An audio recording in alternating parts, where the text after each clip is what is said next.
Hello students, good afternoon everyone. It's me Rosie ma'am here with our today's lecture. So students, in our previous lecture we discussed about the obesity. So in our today's lecture I am going to discuss your last topic of this chapter, that is balanced diets. आज हम पढ़ेंगे balance diet क्या होता है, then इसके components क्या होते हैं. सो फर्स्टली मैं स्टार्ट करूँगी.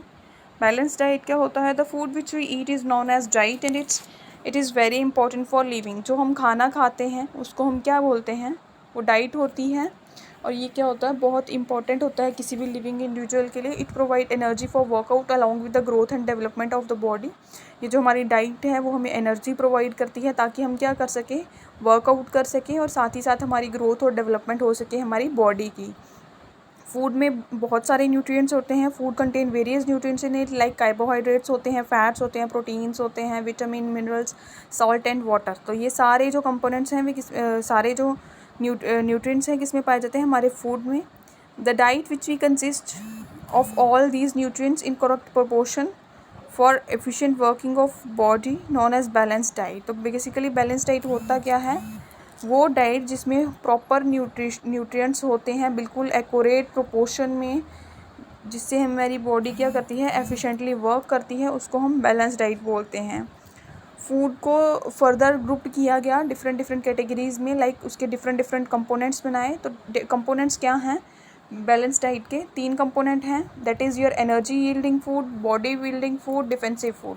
एनर्जी यील्डिंग फूड क्या? वो फूड होता है जिसमें हमारी किसकी अमाउंट होती है ज़्यादा, किसकी अमाउंट होती है? कार्बोहाइड्रेट्स की और फैट्स की. This food helps to provide energy for body workout. ये जो फूड है कार्बोहाइड्रेट्स और फैट्स वाला, ये हेल्प करता है हमारी बॉडी को वर्कआउट के लिए. It is found in food items. ये कार्बोहाइड्रेट्स और फैट जो हैं वो हमारी फूड आइटम्स में पाए जाते हैं, यानी कि राइस, पोटैटो, चपाती, शुगर, ब्रेड, ये सब में क्या पाया जाता है? कार्बोहाइड्रेट्स पाया जाता है. और जबकि हमारे जो फैट्स हैं वो किस में पाए जाते हैं? क्रीम, बटर और घी में. Our diet should consist 60 to 70% of carbohydrates and 3 to 5% of fat. तो हमारी डाइट जो है उसमें 60 to 70% कार्बोहाइड्रेट्स रहते हैं और 3 to 5% क्या रहते हैं? फैट्स रहते हैं. On an average of 1 gram of carbohydrates on burning gives 1 calorie. अगर हमारा एवरेज में देखा जाए तो 1 ग्राम जो कार्बोहाइड्रेट्स बर्न होते हैं वो 1 कैलोरी बनाते हैं. देन सेकंड कंपोनेंट है आपका body building food. Body building food कौन से होते हैं? जिनमें क्या होता है? प्रोटीन्स होता है. These help in the growth and development of the body. Body yielding food यानी कि प्रोटीन रिच जो फूड होता है वो क्या करता है? हमारी ग्रोथ और डेवलपमेंट में हेल्प करता है हमारी बॉडी की. प्रोटीन्स आर फाउंड इन, जो प्रोटीन्स है वो कौन सी फूड आइटम में पाया जाता है? Like cheese, beans, pulses, dry fruits, egg, meat, fish etcetera. It should be 10 to 15% in our diet. तो बॉडी बिल्डिंग फूड यानी कि प्रोटीन्स हमें हमारी डाइट में कितने होने चाहिए? 10 to 15% जो है वो हमारी डाइट में होने चाहिए. देन नेक्स्ट है आपका डिफेंसिव फूड. डिफेंसिव फूड्स कौन सा फूड है? जिसमें कार्बोहाइड्रेट्स, फैट्स और प्रोटीन्स को छोड़ के जितने रिमेनिंग कंटेंट बचते हैं, like vitamin, minerals and salts, ये सब किस में आते हैं? हमारे डिफेंसिव फूड में. जैसा डिफेंस वर्ड इंडिकेट करता है, डिफेंस यानी कि जो हमारी क्या करते हैं? रक्षा करते हैं. These help in the proper functioning in defence of the various organ. ये क्या करते हैं? बॉडी की प्रॉपर फंक्शनिंग में हेल्प करते हैं और हमारे जो वेरियस ऑर्गन हैं उनकी डिफेंस करते हैं. They also improve the immune system of the body, thus help to defend against antibodies, germs, disease extra. As you know, हम डिस्कस कर रहे हैं डिफेंसिव फूड. डिफेंसिव फूड वो फूड होते हैं जो हमारे इम्यून सिस्टम को इम्प्रूव करते हैं और हमारी बॉडी को हेल्प करते हैं कि वो फाइट कर सके बीमारियों के अगेंस्ट, जर्म्स के अगेंस्ट और एंटीबॉडीज़ के against. These are found in food items. Defensive food में यानी कि में विटामिन, मिनरल्स और साल्ट किस में पाए जाते हैं? फूड आइटम में. कौन सी हैं? वो है आपकी हमारी vegetables, fruits, honey, lemon, carrot, salad etcetera. तो जो हमारी डाइट में जो कंटेंट है इसका विटामिन, मिनरल्स और सॉल्ट का, यानी कि डिफेंसिव फूड हमें कितना लेना होता है हमारी डाइट में? 10 to 15%. देन नेक्स्ट आपका क्वेश्चन है what are the various component diet related factor.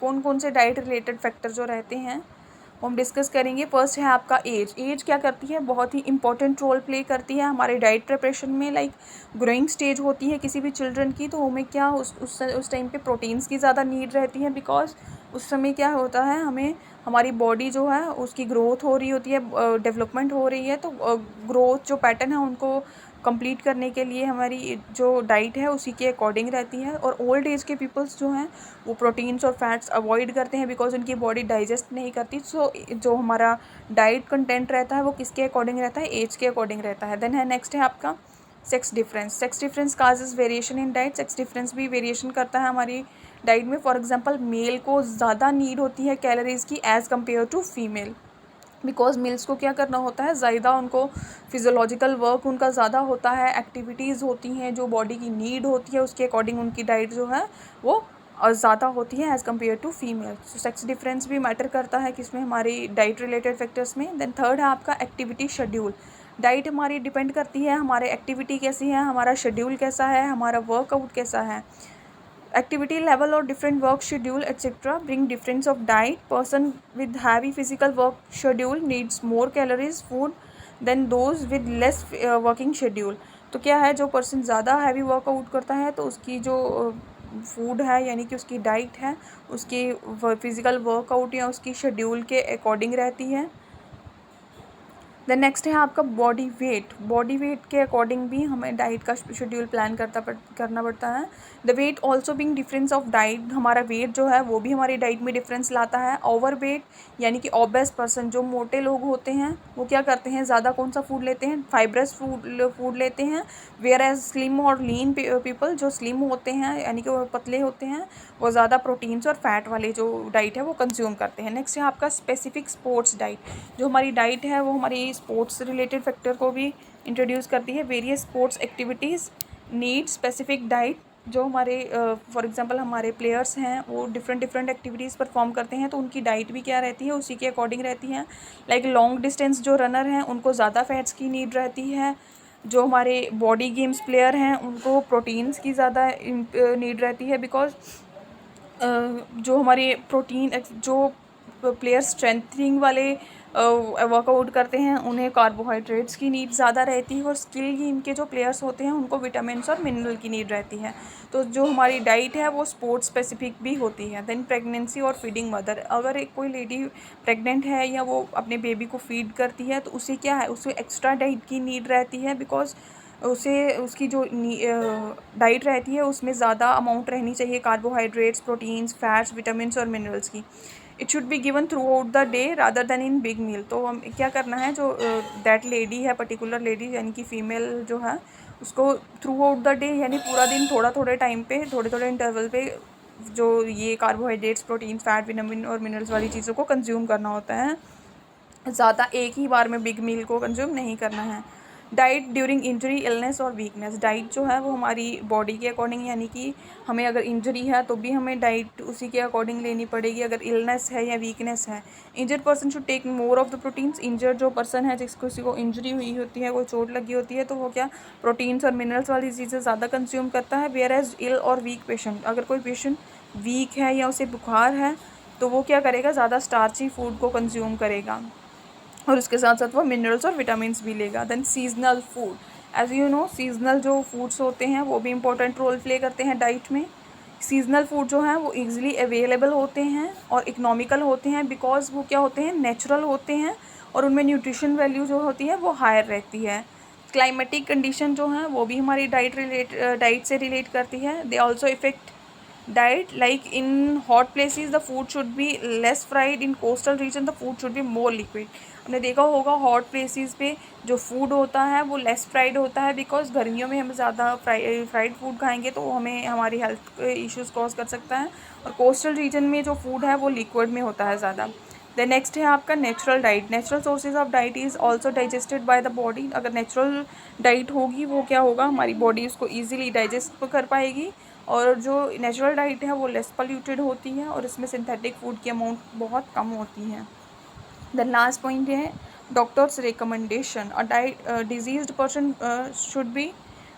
Should go accordingly doctor recommendation. जो डिजीज़ पर्सन है यानी किसी इंडिविजुअल को कोई बीमारी है या कोई भी हेल्थ इशू है तो उसको क्या करना है, जो भी डाइट वगैरह लेनी है अकॉर्डिंग टू डॉक्टर की रिकमेंडेशन के हिसाब से ही लेनी होती है। लाइक जो हार्ट पेशेंट होते हैं वो फ्राइड और फैटी फूड को अवॉइड करते हैं, और जो जॉन्डिस पेशेंट है वो प्रोटीन्स को अवॉइड करते हैं। सो स्टूडेंट्स, ये था आपका आज का लेक्चर जिसमें हमने डिस्कस किया वेरियस डाइट रिलेटेड फैक्टर। इसके साथ ही हमने डिस्कस किया बैलेंस डाइट क्या है और उसके कंपोनेंट्स क्या हैं। सो स्टूडेंट्स, आज की क्लास ही हमें हम इतना ही रखेंगे। Thank you students, have a good day.